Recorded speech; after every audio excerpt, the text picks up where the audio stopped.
Seperti tadi yang dikatakan Pak Fredrik ya, BAP itu tidak penting itu, yang penting di persidangan atau dalam putusan hakim.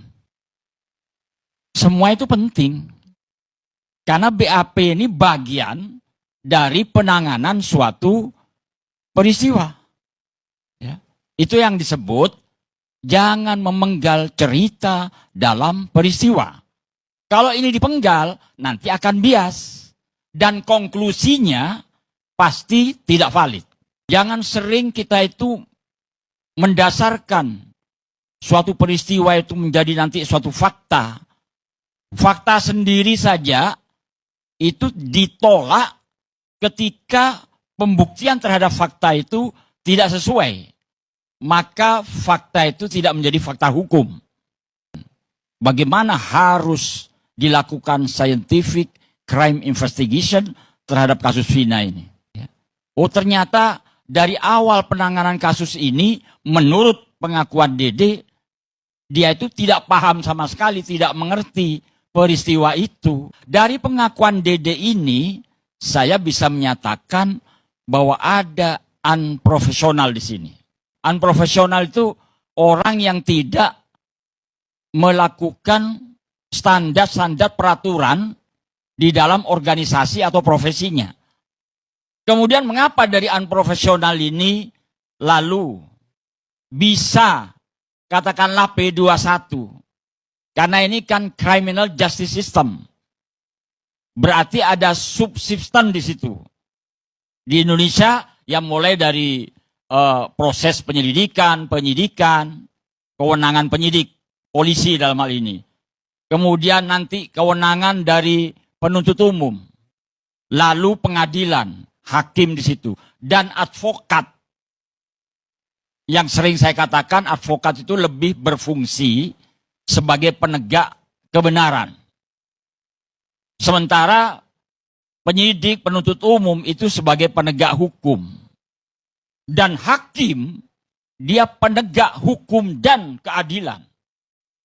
Karena itu teori pemidanaan di Indonesia ini, ya, KUHAP kita itu menganut negatif wettelig bewijs teori. Teori negatif perundang-undangan yang dinormatifkan di dalam pasal 183 KUHAP itu. Di situ dinormatifkan jelas. Hakim tidak boleh memidana. Tidak boleh, berarti negatif dia.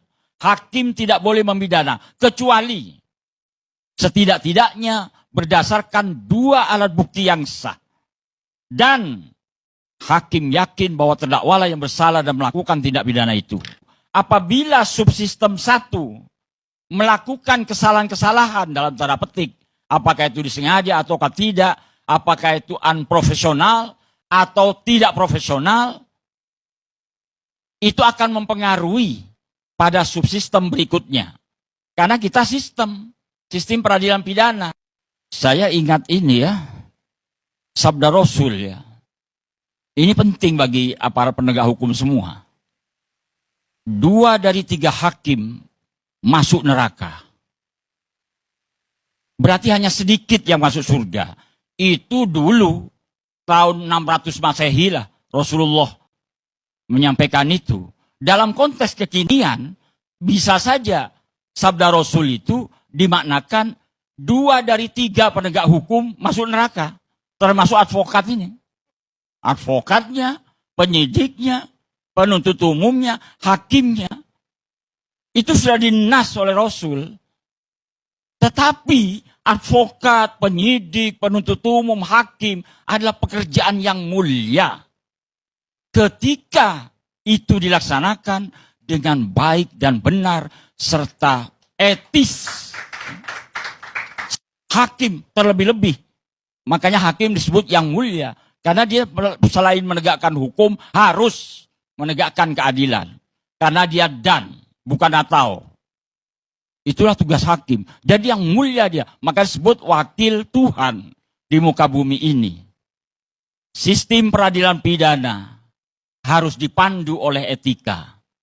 Sebab tanpa etika, maka peradilan pidana akan menjadi kekerasan yang diformalkan oleh negara.